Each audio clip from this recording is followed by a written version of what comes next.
Alright, so as we do these 5 problems, I've got all 5 of them here, I want you to pause, rewind, do those types of things that you need to do when you need to do them. If you feel like you've got this problem and you can do it without this, then fast forward and check your answer. Kind of use this as you need to. So as we do this first problem, I see that I'm given what x and y is equal to, so all I need to do is plug in my numbers. So let me find my pen here. Alright, so I've got 3 in place of x. I can see that my x is 7, so I'm going to put 7 right here.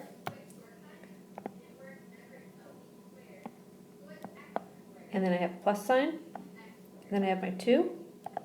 And then I see that I have an x, so in place of x I'm going to put 7. Then I have a plus sign. And in place of y I'm going to put a 3. So that's what I need to do as my first step, is just go ahead and take in, and wherever there's an x, put in my x value, and whenever there's a y, I put in my y value. So now that that's done, I'm just going to do some math. So 3 times 7 is 21, plus 2, and I know that 7 plus 3 is 10. I put my 10 in here. So it didn't do anything with my 21 or my plus sign, and 2 times 10 is 20. And I know that 21 plus 20 is 41. So there's my answer on that one.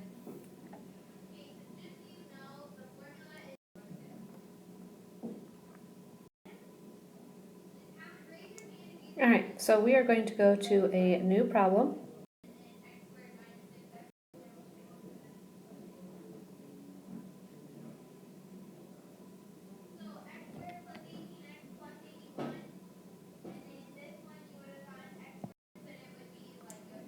Alright, so this problem is another formula, so we're just going to plug in. So I have area equals pi times radius squared. The first thing I notice is that they give me the diameter and I'm going to need the radius. So we need to understand that when I have a circle, that the diameter is all the way across, but the radius is only halfway across. So this is the diameter and this is the radius. So if I have a diameter that's 25, then to find the radius, I need to divide that in half. So divide that by 2. So when I take 25 and I divide by 2, my radius is going to be 12.5. So now that I know that, I can come back over here to my formula and I can start plugging in. So I have area, and I know that pi is 3.14. And I know that my radius is 12.5. So let's put that in. And it has that little 2 right up here. That means I need 2 of those. I'm going to kind of run out of room here, so let's see if I can write a little bit small. So 12.5. So now I can see, now that I've got it all written out with the numbers, that all I have to do is multiply these 3 things together. So I'm going to get my calculator and I'm going to type in 3.14 times 12.5 times 12.5. And when I do that, I am going to get my answer of 490.625 inches squared. It is area, so I do need that squared. Hopefully that makes sense to you. Okay, moving on to our next. We've got this. I'm trying to find the volume of a rectangular storage shed with the dimensions of 20 feet by 15 feet, so by 10 feet. So when I look at these first 2 measurements, that's like the floor of my shed. So the floor of my shed is 20 by 15, which 20 by 15, when I multiply that, my area is 300 just on the bottom layer alone. And then it goes on to tell me that I've got another 10 feet. That's my height. So that's how high this thing is. So I know that my height is 10. So if I have 300 on my bottom layer and I have a height of 10, that means I have 10 layers. So I'm going to be taking 300 times 10 to get 3,000 feet cubed. The other thing that some of you might know is that to find the volume of a rectangular prism, I'm going to take the length times the width times the height.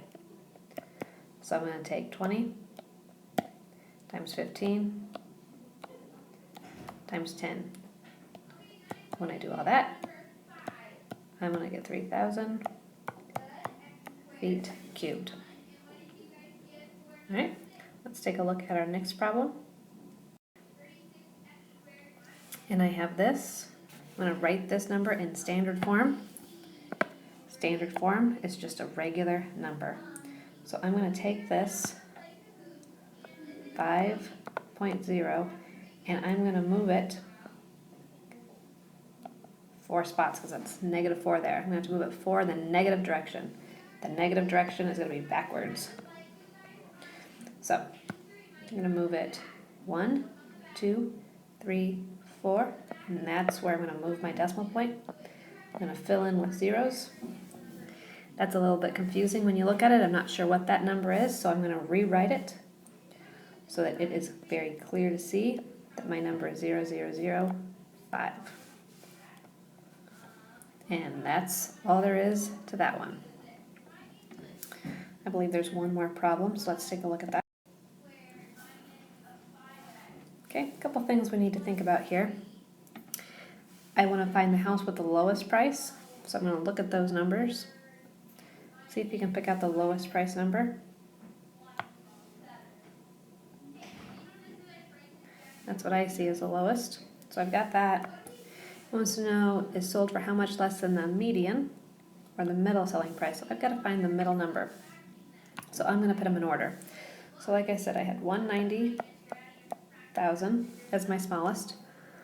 Don't have any others at the ones. I have a couple in the 200,000s. 242 is smaller than 275. So 242,000 and 275,000. My next one is going to be 318,000, and my highest number is 321,000. So now as I look to find which one is my highest, I can kind of start crossing off. I'm not sorry, my highest, my median, start crossing off. And I can find that this is my median. So I've got the two pieces of information I need. I've got the lowest price right here, and I've got the median price right here. If I want to find out the difference between them, how much less one number is than the other, then it's just a subtraction problem. 275,000 minus 190,000.